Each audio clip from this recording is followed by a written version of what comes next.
Welcome to the Christian Woman Leadership Podcast, where we hope to inspire you to embrace your God-given gifts, skills, and passions in order to lead with confidence. We want you to remember that you are fearfully and wonderfully made in the image of God, and you are fully loved by Him. You have been designed on purpose by God with unique gifts and passions in order to love and lead those around you. I'm your host, Esther Littlefield, a pastor's wife, business owner, mom, and writer. And I'm Esther's co-host, Holly Kane. I'm a wife, mom, and business owner. I also write at hollykane.org, where I focus on my passion for women's ministry. Together, we chat about important issues that Christian women leaders face.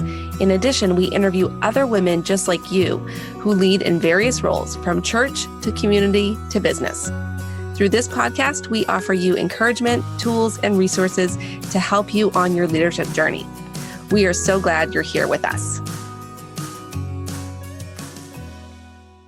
Welcome to episode 81 of the Christian Woman Leadership Podcast.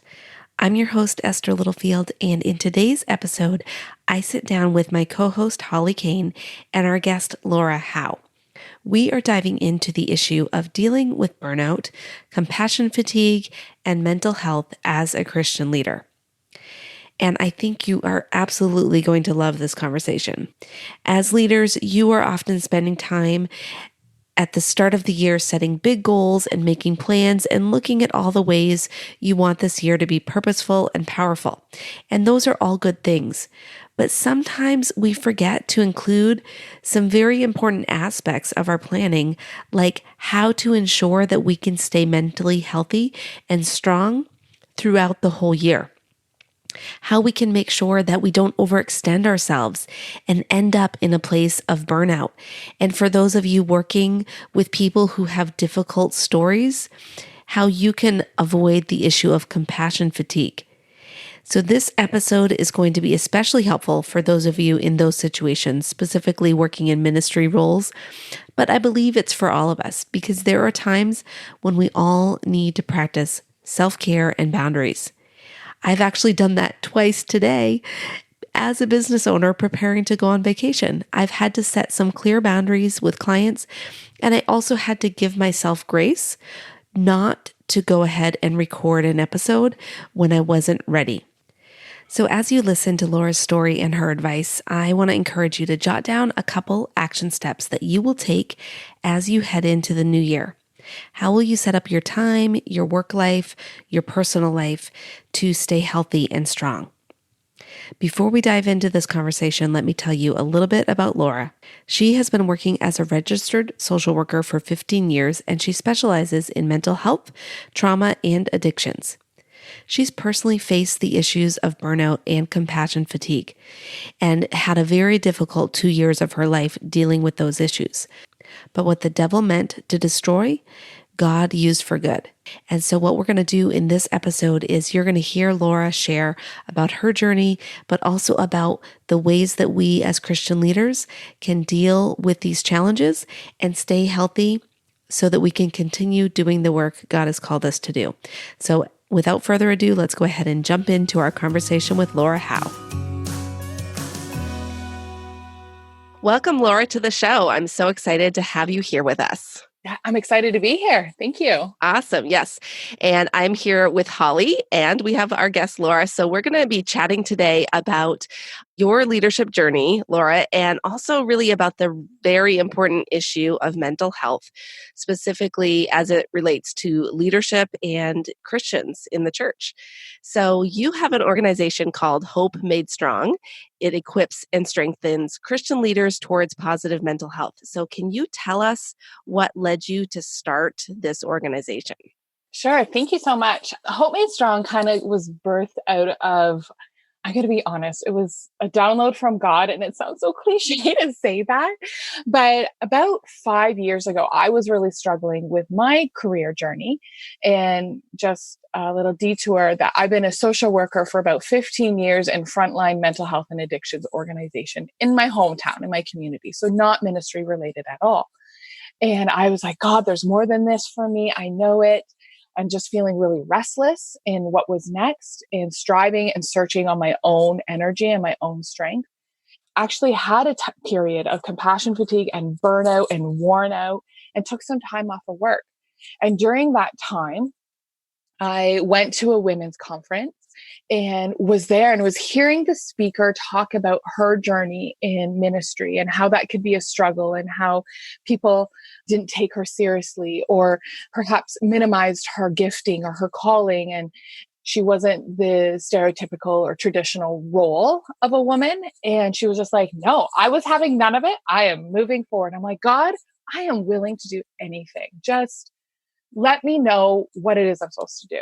And so that night I couldn't sleep and I was up and I had this idea of bringing my clinical and my training from my frontline social work field and bringing the bridge to the church and bringing those messages of hope, resilience, mental wellness, well-being, and strength to leaders at church, because leadership in church, you're often act as almost like a first responder.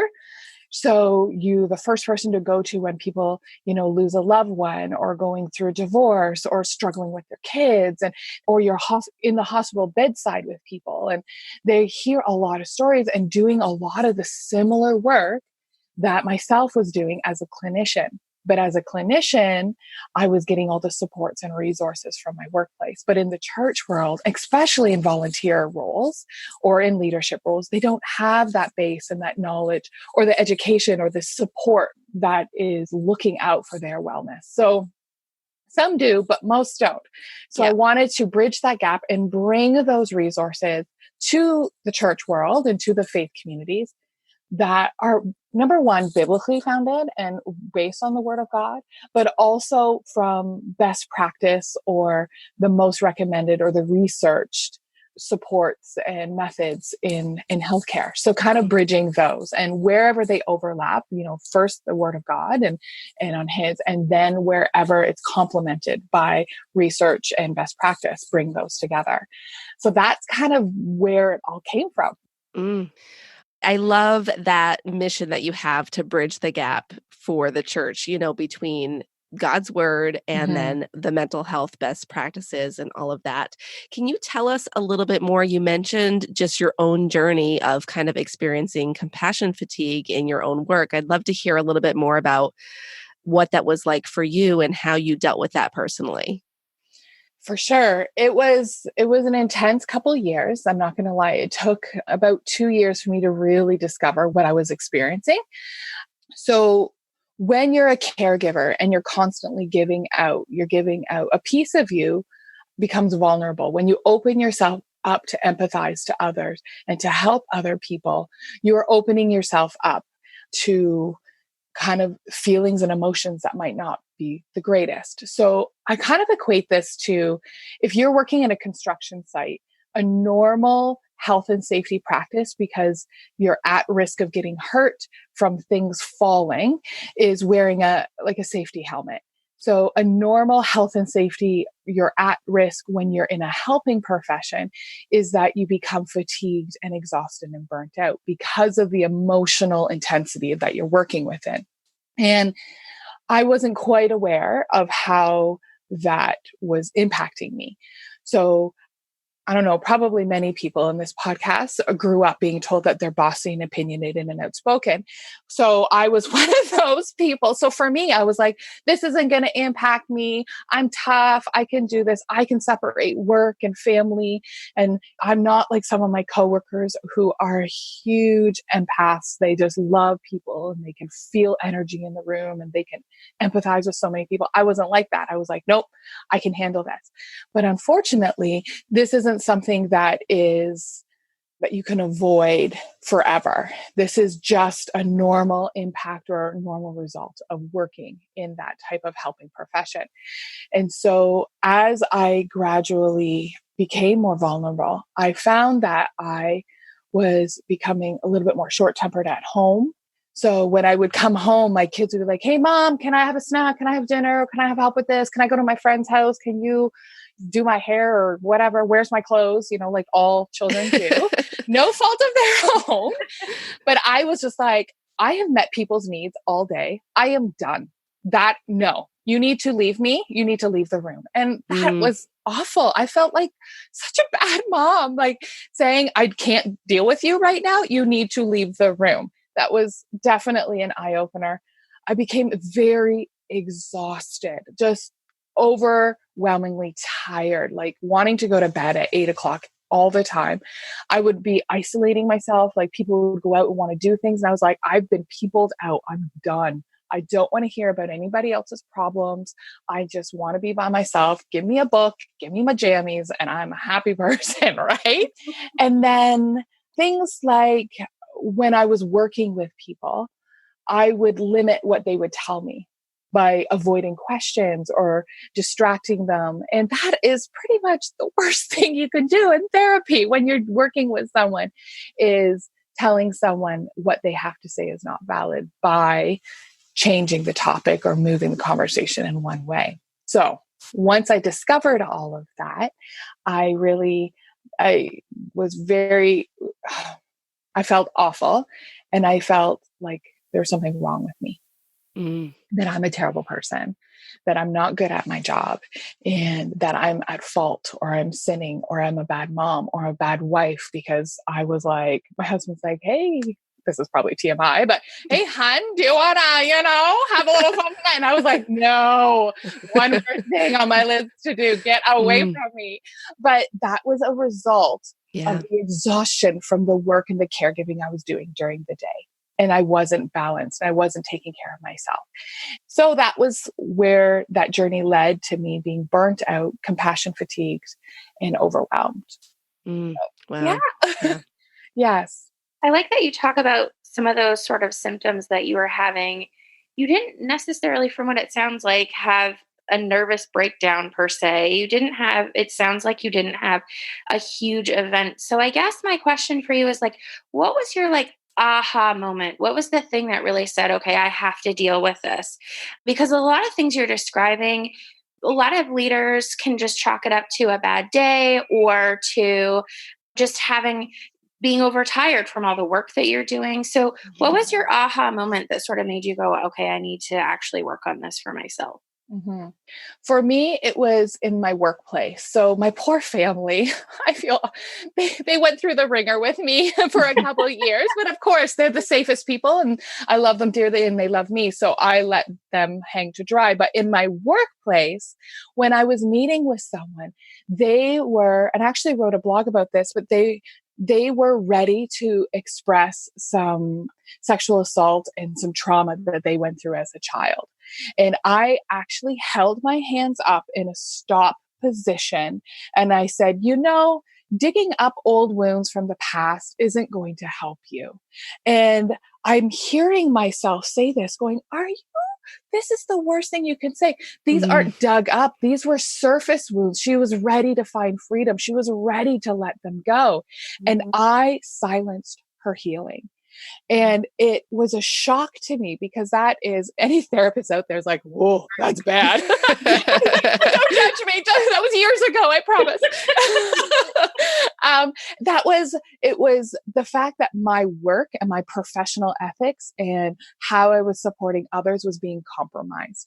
And I noticed that it was a distinct change. That was not how it was for the first 10 years of my work, but it was for, 10 through 13.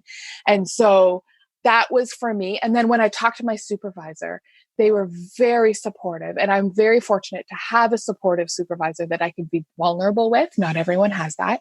And I told her what happened. She's like, it's not a bad idea to talk to your doctor about perhaps taking some time off and just getting some rest. And I laughed in her face and I said, time off, rest. What do you want me to do? Just sit there? Like, that's useless. I can't do that. And she was like, yeah, you can. That's, yeah. And I just was like, you mean you just want me to do nothing? And she's like, yeah. And I was like, the anxiety, just me doing nothing. The workaholic in me was like, no. But yeah, that's what was needed. Wow. Yeah. So how much time did you take to kind of recover and heal from that experience? Well, I was bound and determined to take 2 weeks and be back at it, because the thought of doing nothing for 2 weeks just about did me in. But at 2 weeks, that's when I came down with a nasty sinus infection. An old back injury flared up, and I started getting nightmares about work. And I went in to see the doctor, and he's like, oh, no, you're not going back to work yet. All of these symptoms are because your body is finally rested and your immune system is so compromised and your adrenal system is maxed right out that you are not. My body was screaming at me that you have to stop. You have to give yourself rest. And so it ended up being 2 months just because that was the end of my sick time. And then I went back part-time for a month and then full-time for 3 months. And then there's a whole nother part of our story that I could continue on, but I feel like I'm talking a lot. No. I'd love to hear what happened after that. I'm on the edge of my seat. Yeah, okay. Well, that's when I went to the women's conference. Okay. It was part of that healthcare. It was, I don't have enough time to be away from my family. I can't spend a weekend away. That the guilt and the mom guilt and the shame and I haven't done enough because I've been off. So I need to do more. And my husband's like, no, you're going, like, go have fun with your girlfriends, enjoy it. And at that conference, God gave me this idea of, this is what happens to workers in the church. You have just experienced what people are feeling in ministry all the time. And they have no supervisor. They have no training. They have no sick time. And I was just like, oh my Lord, okay, I'm willing. This is terrifying because I'm just coming out of this. And then as soon as like, okay, God, I'll take anything. About 2 weeks after that, my workplace happened to have a part-time job share opening. No, it was the other way around. Sorry. So I came back full-time for a couple months. Then the part-time shift came up and I was like, okay, God, I'm taking this. I don't know what you have for me. And then once I committed and created the space to allow for God to work in me and to develop something, then I went to the women's conference. Sorry, got those mixed up.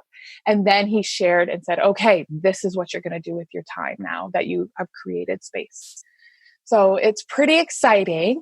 And I'm so excited what God is doing. I love just all of that was just amazing. I'm like getting chills thinking about it. So, I think just the piece that I'm curious about is for yourself in your own church experience, were you seeing these types of scenarios, or do you feel like God just kind of gave you this vision of overall the struggles that church leaders were experiencing, or had you seen specific instances of pastors or volunteers getting to similar points that you had in your own life? I think we've all seen in the news a lot of very public deaths by suicide in the church, which is a related but separate issue. So I'm not saying burnout is related to suicide. It's related, but not the same thing. And I think I didn't see it in leadership so much just because I attend quite a small community church. However, I saw it in all the volunteers. So programs were beginning to end. They were struggling to find helpers and volunteers because people were done. They were exhausted. They gave everything of themselves. And then they were just, wanting to retreat and be fed and have that rest. And so there was a struggle in that. But I think in the greater church world, there definitely is that. And the more I looked into it, the more I was like, my goodness, this is a recipe for disaster, because many, many churches are independent of maybe a direct supervisor or an overseer or benefits and employee assistance and those kind of packages that come with larger organized communities and organizations, I should say. And so churches are independent. And so there's not that relationship or that connection. Pastors are extremely passionate about caring for others, and it becomes a calling. And so then there's this guilt and shame about, if I don't reach everyone and connect with everyone, I'm failing or I'm not good at. They are essentially middle management between God giving them and then all these people demanding of them. They're expected to be available 24 hours a day, 7 days a week. So there's no balance. And training. I have never been to seminary. I did like a year of Bible school, which I would similar to like homeschool Bible school. But I would never say I went to seminary, but I can assume that they are taught thoroughly in the word and theology and how to do the messaging, but the people issues, like how to talk to someone who is struggling with suicide or drug addiction or marital, going deep into the meat of that, I'm sure is not sufficient for what the expectation is of their role. And so there was all of this mix that I was seeing, and I was like, oh my goodness, like, how are people functioning? There's no wonder that there's a stat, and I can't back it up right now, so I probably shouldn't say it, but there's a stat that says like pastors make it like under 10 years, like 5 to 10 years before they retire or leave ministry. Well, no wonder, right? That's exhausting.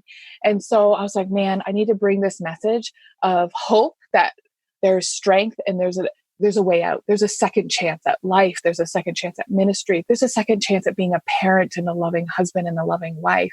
And it doesn't have to be this way.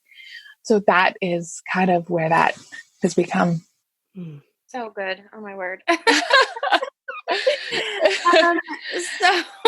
So you kind of touched on this a little bit, but I'd like to hear your take on it a little bit more.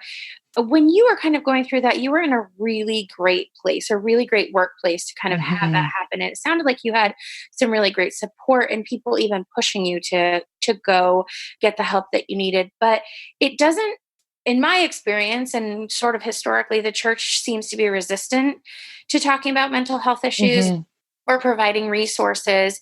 And I'm wondering why you think that is. I mean, you touched on the fact that pastors, for the most part, don't seem to have maybe that training how to talk to people. Do you think that that's a bulk of it, or do you think there are other things that are in play there? It's a mixed bag. Like there's so many different scenarios, or it's very layered, right? As our friend Shrek said, right? There's so many pieces in play. There's a natural distrust for the science and the medical system, I think. And, I think there's some misguided information, and I'm not a theologian, so I'm not going to go into it, but about what mental health is. Is it spiritual? Is it physical? Like what that is? There's just what people don't know, they fear, right? Yeah. So if you don't know what it means or you don't understand it, it's foreign and you fear it, or you at least question it and cautious of it. And so I think that has a huge piece of it. And I think our culture has shifted so much. So this wasn't a huge demand, maybe traditionally 100 years ago. There was definitely mental health in all of history, written in history, but I don't think it was as pervasive or in our face and common. Our population has just grown. So I think that there's so many pieces to that. So what do you think are some of the things or ways that churches can begin doing a better job of providing support in terms of mental health issues for both their leaders and the overall congregations? I knew you'd ask me this, and I was trying to think of how much in my experience, in my clinical work, I work mostly with doctors and not with pastors. That's my day job. We all have many hats. So that's my one hat. And so my experience with doctors is that they don't like being told what to do. You have to ask questions and be curious because they know lots of things and they need you to know that they know lots of things. And I'm not saying pastors are the same, but for me, not a minister, never worked in ministry, to tell a pastor or to tell a leader how they should run an organization, I don't think that would come across well. But what I can recommend for individuals and how to work within the systems that they have is definitely something that I can do. Do I think there needs to be more training? We need to integrate this into the training systems. And I think there's a fear of being vulnerable. I spent a lot of time with Brene Brown. She doesn't know it, but I hung out with Brene Brown a lot during those years, those 2-3 years where I was struggling. And the fear of being vulnerable, because then you're not seen as a leader, I think is a big piece of it. But you build trust and you build connection when you're vulnerable and share your own experiences. And you don't have to share everything. So there's lots of different ways you can start developing healthy and wellness in your workplaces. Do you want me to go into specifics Yeah. or? Yeah. Okay. I think some specific, I mean, if you have specific recommendations for how churches, like let's say we have a pastor or a women's leader or somebody that's on staff that could actually activate change in their organization, I'd love to hear specifics, recommendations. Okay. Put a little plug in there. In January, I'm launching an online course that is all about compassion fatigue, burnout, and vicarious trauma. It's about this issue and how you can identify it and then develop the skills to overcome it. As an organization, things that helped me, that's, I guess, where I'll start off, is the ability to use flex time, understanding that people have lives outside of work. That was really helpful for me. That, I can check emails on a Saturday morning when my kids are watching cartoons, knowing that I can take them to the doctors or go on a field trip. That was really helpful for me. Having time to connect with each other. The opposite of addiction is relationship. If you're in relationship with people, then you are connected, or I should say the opposite of addiction is connectivity. When you're connected with other people, you don't strive as much to find other things to fill that need, right? So you need to stay connected, being able to have good supervision, check-in times with people. How are you doing? What's going on in your life? Not, have you met your KPIs and are you meeting, how many is in your attendance and what's the giving at? And like what's really going on in your life, and being listening, having those active listening skills. So when you're listening to someone, you're fully engaged in what they're saying. You're not thinking about what to ask them next. You're actually curious and wanting to know more. There's a skill that's really helpful. It's called low impact debriefing. So low impact debriefing, and I teach about it in the course that I have. It is teaching how to debrief with someone without sliming them with all the trauma and all the negativity that you experienced. So I'm sure there's a lot of leaders out there that go home to their spouses and they're like, this happened today, but because it's in our close community, I can't talk about it. And they're holding it, and it becomes a burden on them because they can't experience or share it or offload that and find support through it. So there's a skill of low impact debriefing. Feel free to Google it. That it's out there, and you can learn how to debrief with each other without sliming and re-traumatizing and sharing all the details and confidentiality. So those are a few of the key things. Recognizing that people are people, and that every single person in this world struggles with mental health. Every single one. No one is immune to it, whether you're struggling from grief of a loss of a loved one, overwhelmed because your kid's going through a stage and you don't know what the heck to do with it, or whether you're overwhelmed and anxious because of a presentation or a new project that's coming up. Everyone experiences some capacity of mental health concerns or struggles. And once we realize that there's no shame in struggling because we are all human, then we can talk about it and have that connection. That's a big piece of it. Mm. So you may have already answered this, because I think some of your answers are so good and they're kind of like branching out into the other things that we're going to talk about. But what do you think some of the challenges that you see Christian leaders facing today when it comes to mental health, whether it's their own mental health or their parishioners, the people that are under them? What challenges do you think are most acutely affecting leaders today? So 2 things that come to mind are addiction is one, and that is very subtle. So not everyone might see it as addiction. And another one is, I don't know if it's mental health, but it can lead to mental health, is the anxiety and depression, linking them together.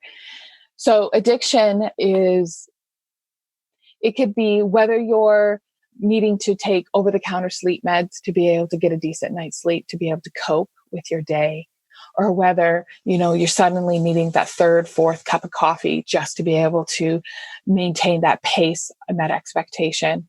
I was talking with a pastor and I said, I am shocked with the energy that you have, like, to get up on stage. Like, that's amazing. I did I emceed for an event and there was a pastor there and I was like, I don't know how you do it. That was overwhelming for me.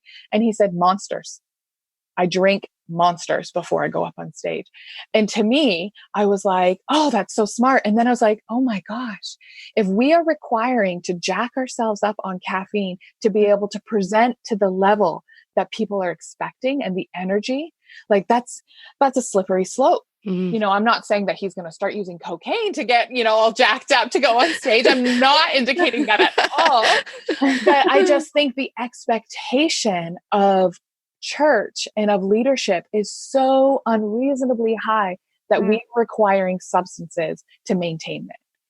You know, and that is scary, that we can't be normal human beings. We have to be more than. We have that expectation to be more than. Therefore, requiring, you know, we're not eating well as a result, or we're overeating because we're so stressed out. We're not sleeping well as a result, or you're either like sleeping till, you know, binge sleeping almost in the weekends to trying to catch up, or you're requiring sleep aids because it's just not, you're not able to sleep. So that, for me, addiction and the subtleties of addiction that come. You know, there's a whole nother behavioral stuff when it comes to workaholism and shopping and sex and all that kind of stuff. And then depression and anxiety. And that is the expectation that is placed upon them. That if you, how do I describe this? So when soldiers are away at war, they have to be on all the time. Their life depends on it. They have to be alert and ready at a moment's notice at all times. And that's life-saving. That's good. It's good that their bodies are that. But when they come back, we're seeing all of this PTSD because their bodies are such in a high state of ready that they cannot come down. Or when they do come down, it's so anxiety provoking. And so when pastors and leaders are expected to be available 24 hours a day, 7 days a week, they're expected to be on high alert that they can't go away for vacation because, you know, someone experiences a tragedy. So they have to come back and meet that need, or someone's teen is really struggling. And so they have to be available for the parents. There's such an intense amount of expectation to be available, ready, and on. There's no downtime. They're never, you know, Paul or Sarah. They're always Pastor Paul or Pastor Sarah. They're always somebody else. That can create a vacuum of who they are and what they're supposed to be, and that they are not good enough. Their position is all that they can be. So that can create all of that. Anxiety, depression, and addiction for sure. Yeah. Totally agree with those things. We've talked on the podcast about the importance of having boundaries as leaders, because that, in my opinion, is one of the biggest ways we can safeguard against these issues. But it is so hard for pastors, especially, and anyone in a high leadership role in work as well. But I think there is a difference between the ministry world and the work, you know, the secular workplace, because there is sort of in most secular workplaces, you're not expected to be available 24/7 like you are in the church. And you're given vacation time. Yeah. And everyone expects you to use it. Yeah. And when you use it, you shut your phone off and you don't have to come back for a tragedy or an event or a meeting or a christening. This is your time. And that expectation is not there in the church as I think most people experience it. Yeah. Right. So we've talked on the podcast before about the issue of burnout, and I know that you've talked about burnout and compassion fatigue. Could you kind of tell us the distinction between those two issues and how we can identify them in ourselves or in others? For sure. So burnout is overwhelm due to, you know, the high stress, the constant stress, but it's also linked to hopelessness and helplessness. So there's no expectation that it's going to change, and you have no control over your experience. So that is burnout. And burnout can not easily, but it can be changed or adjusted. It can be resolved by a change or an adjustment in your work, whether you feel like there's hope for movement or change, or you feel that you have more control, or that you just adjust the stress, the role, so that stress levels decrease. Compassion fatigue is an eroding of empathy for others because of your work of caregiving. So it is that exhaustion. It's that when I came home after a long day of supporting those who are homeless and addicted to drugs and have no food, my friends and family would be like, oh, I had such a bad day at work. The computers weren't working. I would have no empathy for them. I'd be like, your problem. Oh my gosh. I just talked to someone who had no house and they were like, they were sleeping on the floor of a church. Like, that's a real problem. And I have no empathy for them, but their problem was real. They were struggling. They did have a difficult day. And so the erosion of your ability to empathize, just like my example, when I put my hands up for my client, I was not able to empathize and see her need because my empathy was eroded. So that's compassion fatigue. And then vicarious trauma is a third different one. And that one is when your worldview is shifted. So an example of that is I've worked with so many people who, a police officer friend of mine has worked with so many people who have abused kids, now no longer trusts males to be caregivers for children. So if there's a male in the nursery or I asked a local teenager who happened to be a male to babysit my kids, and she's like, I am shocked you're willing to do that. You would let a boy, like a male, watch your kids. And for her, that was a shift in her worldview that males were inappropriate with children because of her work in her job. So vicarious trauma is a shift in your worldview. And on my website, I have a quiz. If you want to put it in your show notes, you're welcome to, that you can do. It's a 30-question quiz, and it actually measures your levels of compassion fatigue, vicarious trauma, and burnout. And it's free. You just have to put in your email address, and then your results get emailed out to you with a description and what it is and all of that. So those are the three distinct ones. They're not a spectrum. They're very distinct. So when my experience 2 years ago, I was experiencing compassion fatigue and burnout. So you don't have to do them all, or you can be one or the other or all of them. Those are distinct struggles when you're in the helping profession. Okay. I think that that's so important to define those, because when you're in that position, it's really hard to figure out what you're sort of suffering from. Mm-hmm. But I guess from more of a proactive stance, what do you think that leaders can do to actually protect themselves from those things, burnout, compassion fatigue, and the vicarious trauma? What do you think are safeguards, as we talked about boundaries or things that they can do to protect themselves? It goes back, not the only things, but it goes back to the boundaries, the self-care, the relationships, and identifying and being creative. So I'll give you an example that during the time of my struggling, my daughter was going into school, and I was going to be that mom who volunteered. I was going to be on the PTA, and I was going to do it all. I was going to be involved in my kid's school, and I'll know who her friends are and her teachers are. Well, I went in to be a part of the lunch program, and it was all these other moms who were complaining about their life. And I was like, I don't want to hear any more problems. And then I would see kids who didn't have the greatest lunches, and I'd be like, oh my gosh, these poor children, impoverished homes, and oh my gosh. And it would really impact me. And I had to stop. And I was like, I felt like I was giving up and I wasn't doing my job. And then I started taking account of all of my other work and all my volunteer work and my community involvement. Everything that I do all had to do with people at risk, whether it was children or seniors or mental health. And I was like, ooh, I need to change something. So rather than volunteering with people, I volunteered with projects. So I helped my teacher set up the crafts rather than in the lunch program with all the other moms. Rather than being a small group leader in my kids' theater program, I helped with costumes. So I was still able to engage, but I did it in a different way that doesn't trigger me the same, that it's not all the same issues. So a lot of people would be, maybe leaders are chaplains in the hospital as well as leaders in the church, or they're in their kids' youth group or, soccer club as well as, you have to evaluate all your hobbies and how you spend your time. That's another creative way to safeguard or protect, is protecting your time and what you're involved in and what you're exposed to. What are some other ways? Let me think. I have a whole course on this, so you would think I would know it off the top of my head. Well, people can take the course if they need to. Yeah. But, I'm not going into the details of the self-care and boundaries because I'm sure you've spoken about that in the podcast and it's familiar with people. But I think it can be little things in self-care. For me, going to the grocery store and picking up a pre-made chicken. So for dinner, that's self-care to me because I don't have to come home and cook.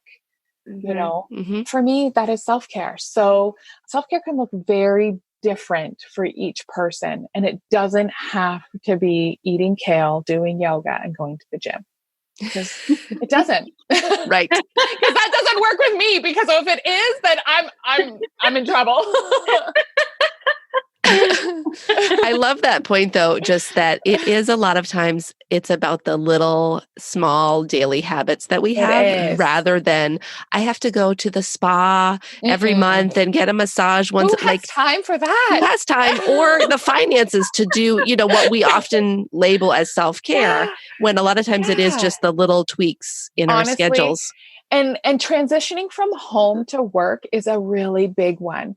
So a lot of times when you're going to work, you're gearing up for a day. So the radio's on, podcasts are on, music's on, you're good to go. But on the way home, I challenge people to, on the way home, turn everything off and be silent. So that when you're coming home, you are processing, you're debriefing with yourself, you're saying, God, whatever happened today, let it be. You are in control. It's not my problem. It's not my life, but God, I give this into your hands. And so that the transition home, when you walk in the door, you're not still reeling in your mind about work. You've done that processing on your transition home. So little things, it's no extra time, but on the way to work, gear up. And on the way home, shut everything off and slow down and come back. So little things like that are what I think is more realistic and actually more helpful. Love that. So I have just loved everything you've shared, Laura. I want to ask you if there's anything else that you would like to share that you think specifically about this issue of mental health for leaders in the church or in their workplace as well. But anything else that we haven't covered that you feel like would be helpful as a reminder for our listeners? We touched on it, but I think I need to emphasize that when you are struggling with burnout or compassion fatigue, this is not a result of a fault or a sin or a wrongdoing. You are not lazy. You are not bad. This is a result because you're doing such a good job. You are a caring person. You are a giving person. You are doing wonderful and incredible work. Burnout and compassion fatigue is a result of doing good work. And it's nothing that you've done wrong. And it's important to remember that because the devil sneaks in lies of guilt and shame. And that's exactly what he did in the garden, right? He shamed Eve and he shamed Adam, they separated themselves. And that is what the devil's lies are about, that this is about guilt or shame and it's wrong or it's bad. And that is incorrect. This is because you've done good work. And in Matthew 11:28, it says, come to me, all who are weary and burdened, and I will give you rest. And it says, first thing he asks us to do is to assess if we're weary and burdened. He doesn't say being weary and burdened is bad or wrong or sinful. He just says, check in with yourself. Are you weary and burdened first? And if you are, stop, get rest, and then take my yoke upon you. Right. And so I want to emphasize that it is not wrong and you are not a bad leader or a failure, a personal failure. It's because you're doing good work and we just need to reshift, rebalance, bring in those strategies to prevent or to, withstand, and then you're good to go. But it takes time and it takes patience of ourselves. And we're awful with patience of ourselves. It's like the worst, but we're human. We're human. So, yeah. I think that's so important for our listeners to hear you say that. I think that sometimes they just need the permission to do things. It's funny that we know a lot of the self-care and we know a lot of these different strategies, but sometimes we just need the permission or the little push to actually do it. So, yeah. So you wear a lot of hats as a leader yourself. And I would love to know what some of your own habits and routines to stay healthy and effective are. So for me, I go out one night a week with girlfriends. I found that that was a black and white issue when I was starting to not do well and be well. It's when I was too busy to go out with my girlfriends. Yeah. So Thursday nights is my night to go out. And my husband knows this. And if he wants to go out on Thursday night, he books the babysitter. So Thursday nights are, and that for me, that is something that I need, that ability to laugh, relax, and be me. I also do Abide meditation app is really good when I'm struggling with sleeping or struggling and feeling that, chest tightening. Okay, I got to do this. It refocuses on the word. It's meditation, but some people get overwhelmed or confused with that word, thinking it's secular, but it's meditate on the word of God.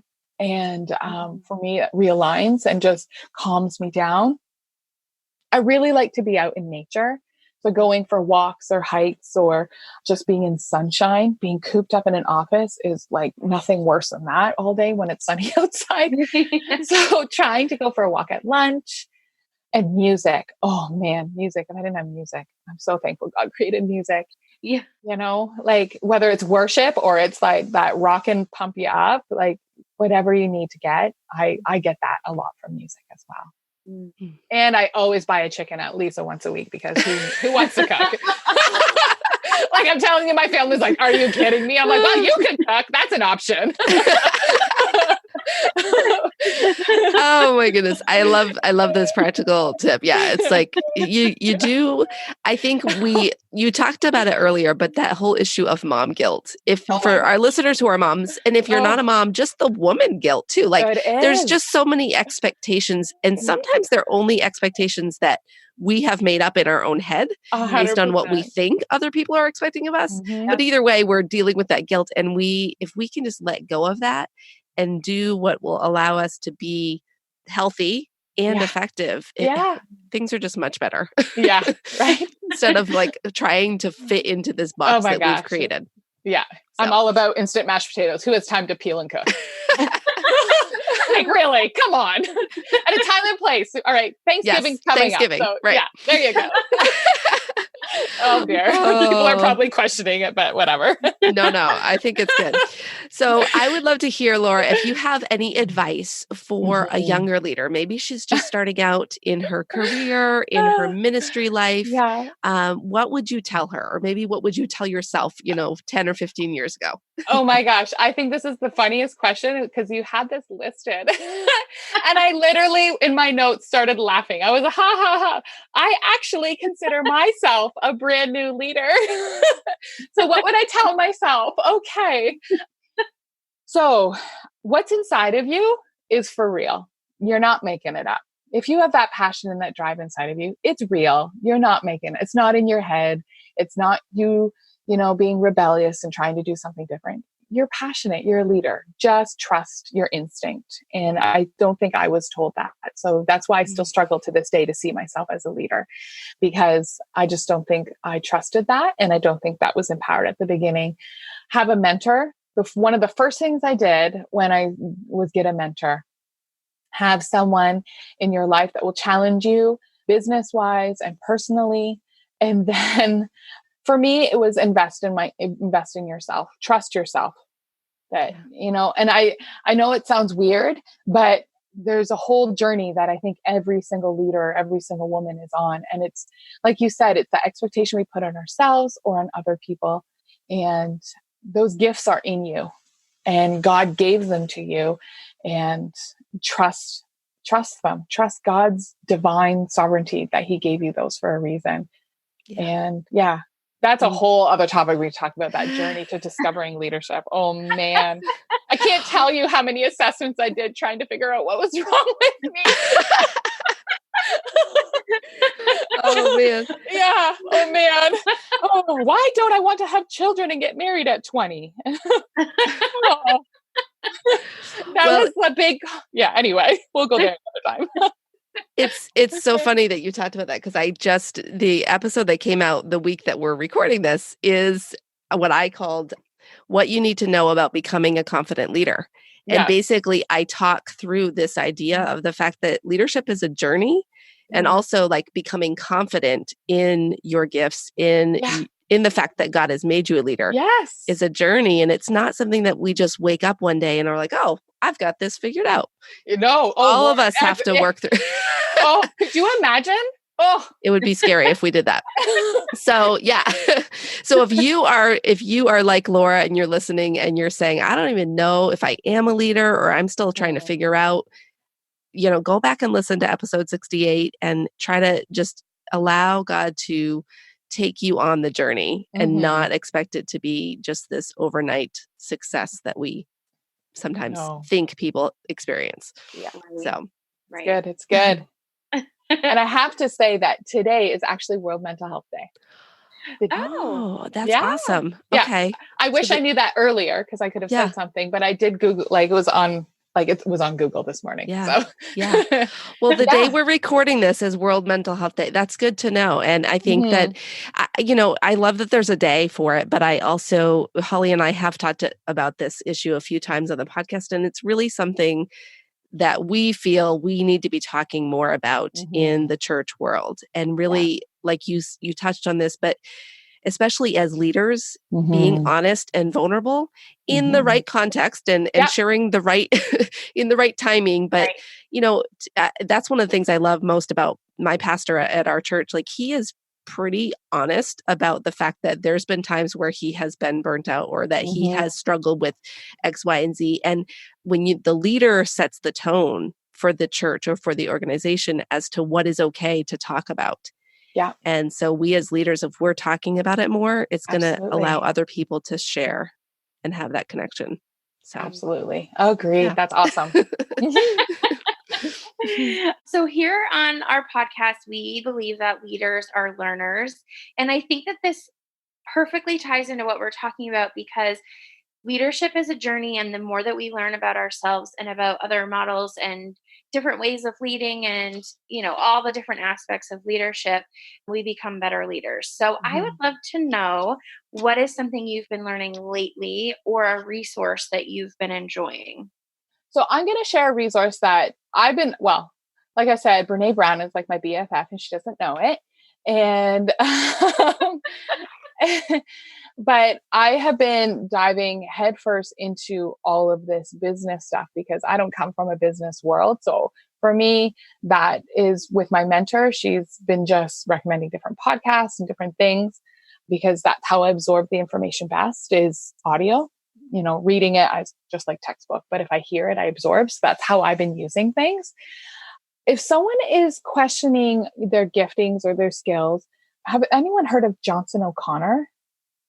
No, I haven't. Okay. I saw it wasn't on the list of different resources. So Johnson O'Connor, just a quick synopsis, is that it tests your aptitudes rather than your affect or your problem solving.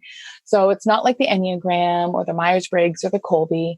It actually tests your physical aptitudes. In my journey of self-discovery, I went and did the Johnson O'Connor. It's a research project. So it actually is like in a science lab that they do all this testing. And I discovered different skills that I had that I didn't know. So it tests your actual ability to do things, whether it's fine motor skills, your pitch, color differentiation, spatial, your ability to, oh my gosh, there's so many. So your actual physical and mental abilities, you can't study for it. You can't fake it. You're born with it. Right. And for me, it was very freeing for me because I found that I'm in the 20th percentile of clerical. So that means anything, the book, the reading. And so this is why I didn't like school, is because we all read by books and we learn through books. So I'm in the 20th percentile. So that freed me. So that's no longer something that's I'm not good at. It's just not how I'm created. And I discovered so many other gifts that I had that were off the charts. And I was in the 90th percentile. So that I had no idea about. So it allowed me to invest time in clerical. And I now have an editor and I have someone to help me with that area because I know what that area is. I have scientific proof that I am terrible at bookkeeping. So it allowed me to adjust and shift priorities and finances and time because I knew myself better. So that is something that if anyone is interested in Johnson O'Connor, it's all across the US only. Okay. It's something that's unique that not a lot of people have heard about. Yeah.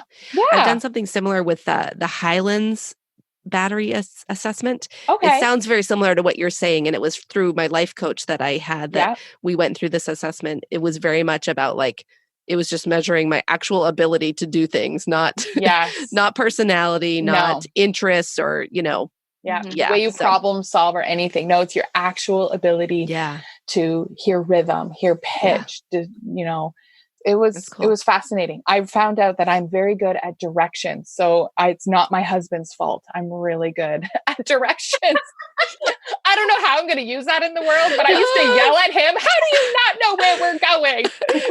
No, this was just my superpower. It is. That's awesome. So if you have a link that you can share with me for people to get information, we'll put that in the show notes. Awesome. Okay.